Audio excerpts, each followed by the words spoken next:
guys! So, for today's video ay itatry natin ang tawag kaya tahong. First time kong kumain ng tahong kasi hindi ako kumakain ng tahong. Hindi ako kumakain ng mga ganito-ganito. So, try natin. Kung anong lasa. Kung...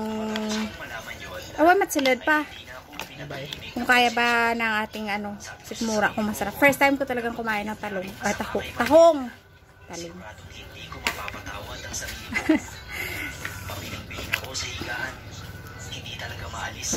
Ito yung itsura niya guys. Oh. Yan. Kinabaldeg ka na? Bulbul lang. Saan? May bulbul niya. Baya ka nakaan ito na. Merong Balaybo? Wala mo lang ng balaybo. Yeah. Nagulat ako sa sinabi ni nanay. Yeah. Kumakain kami ng hapunan. Kasi mas lumanan araw yung mga bakbak sa mukha ni Mariel. Sarap. Pinagdan na raw ng tiyahin nito sa doktor. Kala ko malansa, hindi pala. Hindi. Wala ng balaybo. Mas masarap pala baked tahong. Ay mas nakapagpalala pa. Ha? Lasang Yung kinakain ko, lumot? naisip ko na naman yung Oyster. No? Umagin mo na sa boring. Umugay maga? Ay, kakumaan mo tayo sa media. Yeah. Tabi ah. agad namang tumayo si nanay. Para pagbuksan Ako siya na. ng pinto, Plastikin mo para sa vlog mo.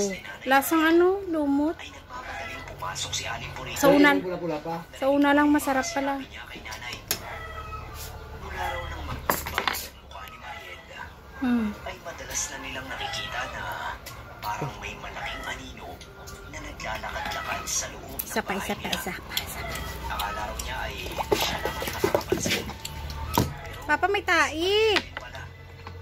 Nagsisigaw daw ito at natakot. Kaira na dyan. Kaya daw niya sinabi kay nanay dahil Hindi ko doon. Hindi ko makaan. pagpapakita Bakit kaira na? May tai. hindi na niya alam ang gagawin niya. Bakit tayo eh? Naman ni nanay. Amang inabuksan mo kasi. Popularyo. O kaya sa isang na Kainin mo diretso. Wala lang bulbul yan. kaluluwang ligaw. Yung pag buksan. Kita nila. Isang multo. Pinagpumunan Yung pagkain niya naman lakaran. para kumalma ito. Lasang lumot. Papatay ko tayo. Diyan man namin yung mapula. Ay, patay mo lang mo pa.